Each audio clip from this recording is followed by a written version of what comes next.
Training techniques ہیں وہ لے کے آ رہے ہوتے ہیں، کیونکہ وہاں پروفیشنلز بیٹھے ہوتے ہیں اداروں کے اوپر۔ ہمارا مسئلہ کیا ہے کہ ہم وہ جہانگیر خان اور جانشیر خان 10 سال اسکواش کے ورلڈ چیمپئن بن گئے، کسی نے یہی نہیں سوچا کہ اسکواش کو ایک ادارہ بنایا جائے پاکستان میں، جدھر سارے ملک سے کمپٹیشن کریں اور ٹیلنٹ ان دو کے سر کے اوپر ہم نے سمجھا کہ جناب ہماری اسکواش بہت اچھی ہے۔ جیسے ہی وہ دو گئے پاکستان نیچے جانا شروع ہو گیا۔ ہاکی کا بھی وہی تھا، ہمارے پاس گریٹ پلیئرز تھے تب تک، یہ گراس کے اوپر ہاکی ہوتی تھی، ہماری ٹیلنٹ بہترین تھا، ہم سب سے بہتر ٹیلنٹڈ تھے، لیکن جیسے جیسے وہ ایسٹرو ٹرف کے اوپر آئے اور گیم چینج ہوئی، ہم ساتھ چینج نہیں ہوئے اور ہمارے پاس وہ پروفیشنلزم نہیں تھی۔ آج یہ بھی دن دیکھنا ہے کہ پاکستان کی ہاکی کوالیفائی نہ کرے اولمپکس کے لیے۔ سو اس کا طریقہ یہ ہے کہ ہم نے سپورٹس کو ایک ادارہ بنانا ہے، اس میں پروفیشنلز لے کے آنے ہیں، اور وہ اب میں شروع کر رہا ہوں۔ اس کے بعد اس آخری 2 سالوں میں اب پورا زور لگانے لگا ہوں سپورٹس کے اوپر بھی، سارے یہ جو ہاکی فیڈریشن ہے اس کے اوپر پورا ان کے حالات دیکھنے لگا ہوں۔ کرکٹ کا میں دیکھ ہی رہا ہوں، لیکن اتنا میں نے اب اس پہ بھی زور نہیں دیا، کرکٹ کے اوپر بھی زور لگانے لگا ہوں۔ لیکن آخر میں بات یہ، ایک نیوزی لینڈ ہے، میں آپ کو اب مثال دے رہا ہوں، 40 یا 50 لاکھ آبادی ہے، انہوں نے کرکٹ کا جو ٹیسٹ کرکٹ کا ورلڈ کپ ہے، ایک ورلڈ کپ ہے ون ڈے کرکٹ کا، ایک ٹیسٹ کرکٹ کا، 40 یا 50 لاکھ کی آبادی نے ہندوستان جس کی 1 ارب 300 کروڑ آبادی ہے، ان کو انہوں نے ورلڈ ٹیسٹ کرکٹ کی چیمپئن شپ ہرا دی، اور انہوں نے ورلڈ کپ کے بھی فائنل میں پہنچ گئے۔ تو کیا وجہ ہے؟ کیونکہ ان کا سسٹم بہت بہتر ہے۔ نیوزی لینڈ کے اندر زیادہ کرکٹ گراؤنڈز ہیں سارے پاکستان سے، تو ہماری اگر 22 کروڑ آبادی بھی ہے، وہ آبادی نے کہیں کھیلنا تو ہے۔ تو اب پہلے تو میں کرکٹ گراؤنڈز سب کو کہا ہوا ہے کہ یونین کاؤنسل تک اب گراؤنڈز بنائیں، پہلے ہم نے تحصیل لیول پہ کہا تھا، اب نیچے تک گراؤنڈز، تاکہ ہمارے بچوں کو گراؤنڈیں تو ملے کھیلنے کے لیے، تب ہم مقابلہ کریں۔ اگر ٹیلنٹ کا کیا فائدہ اگر ٹیلنٹ کے لیے گراؤنڈ ہی نہیں ہے؟ سو پہلے اب ہم آہستہ آہستہ سارا سسٹم ٹھیک کریں گے۔ دیکھیں سسٹم تباہ کرنے میں زیادہ دیر نہیں لگتی، اس کو ٹھیک کرنے میں ٹائم لگتا ہے، لیکن میں یہ آپ کو بتا دوں کہ اب میں پورا اپنی سپورٹس کے اوپر توجہ دوں گا۔ جی آپ کی کالز کا سلسلہ جاری ہے، 051-922-4900 یہ نمبر ہے جس پہ آپ وزیر اعظم پاکستان سے بات کر سکتے ہیں۔ ہم اگلے کالر کی جانب جائیں گے، لیکن گزارش یہ ہے کہ اپنی بات کو مختصر رکھیے گا اور جو بھی آپ کا سوال ہو وہ فوراً کر لیجئے، تاکہ زیادہ سے زیادہ ہم کالرز کو پروگرام میں شامل کر سکیں۔ جی السلام علیکم۔ وعلیکم السلام۔ جی کون؟ میں دیبا بات کر رہی ہوں اسلام آباد سے۔ جی جی۔ نور مقدم کیس کی آگاہی ہے آپ کو، آپ کی گورنمنٹ اس کو فالو بھی کر رہی ہے، کافی حد تک ایویڈنس مل چکے ہیں کہ آپ ایسے اقدامات یقینی بنائیں گے تاکہ مستقبل میں ایسے واقعات سے بچا جا سکے۔ راولپنڈی اور اسلام آباد میں چوری ڈکیتی عام ہو چکی ہے، اگر کیپٹل کی یہ سچویشن ہے تو باقی شہروں کے کیا حالات ہوں گے، آپ رائے دیں گے؟ مجھے سمجھ نہیں کیا نور مقدم کیس کے حوالے سے؟ اچھا دیکھیں یہ جو نور کا کیس ہے، یہ میں خود پہلے دن سے فالو کر رہا ہوں، اس کی ایک ایک چیز کا مجھے پتہ ہے، ساری میں نے تفصیل لی ہوئی ہے، ہوا کیا، یہ بڑا ایک خوفناک قسم کا کیس ہے، اور اس کے اندر جو بڑی چیزیں آتی ہیں کہ وہاں ایک پورا ان کا جو سٹاف کام کر رہا تھا، چوکیدار تھا، نوکر تھے، وہ سب کے سامنے یہ 2 دن کے اوپر یہ سارا یہ جو ٹریجڈی ہوئی ہے، تو میں نے اس کی ایک ایک تفصیل لی ہے۔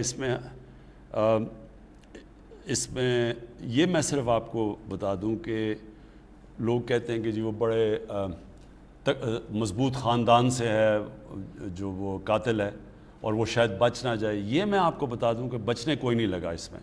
اگر وہ ڈیول نیشنل بھی ہے اور اگر کوئی سمجھ رہا ہے کہ وہ امریکن اس کی سٹیزن شپ ہے وہ بچ جائے گا، وہ بچنے نہیں لگا، یہ میں آپ کو کہہ سکتا ہوں۔